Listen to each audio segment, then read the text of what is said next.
बिस्मिल्लाहिर्रहमानिर्रहीम। अस्सलाम वालेकुम। इंफॉर्मेशन जोन उर्दू में खुश आमदीद। भारत में जहां कोरोना वायरस ने लाखों लोगों को अपनी लपेट में ले लिया है, वहीं मुसलमानों की जानिब से बहुत से मुस्बत इक़दामात देखने को नजर आए।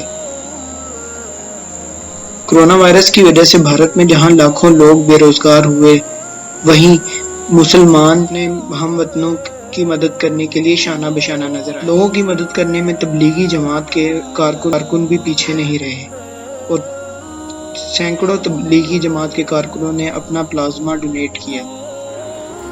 सुल्तानपुरी क्वारंटीन सेंटर ये सब लोग प्लाज्मा डोनेट करने के लिए आए हुए हैं।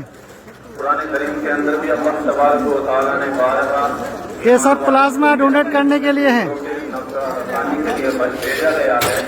अच्छी बातों का हुक्म और बुरी बातों से रोकने के लिए तुम्हें दुनिया में ये सब प्लाज्मा डोनेट वाले हैं। सभी हजरात प्लाज्मा डोनेट करने के लिए आए हुए हैं। तबलीगी जमात, निजामुद्दीन बंगले वाली मस्जिद के लोग, निजामुद्दीन बंगले वाली मस्जिद के लोग, सभी लोग ये अपना प्लाज्मा डोनेट करने के लिए आए हैं। हजरत निजामुद्दीन बंगले वाली मस्जिद के लोग ये अपना प्लाज्मा डोनेट करने के लिए आए हैं।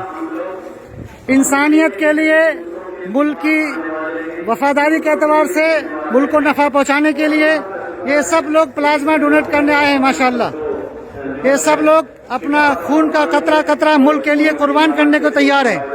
ये सभी लोग अपना प्लाज्मा देने के लिए आए हैं। माशाल्लाह ये सब लोग निजामुद्दीन बंगले वाली मस्जिद, तबलीगी जमात के लोग। आज तबलीगी जमात वालों ने कमाल करके दिखा दिया कि सैकड़ों की तादाद में लोग प्लाज्मा डोनेट करने के लिए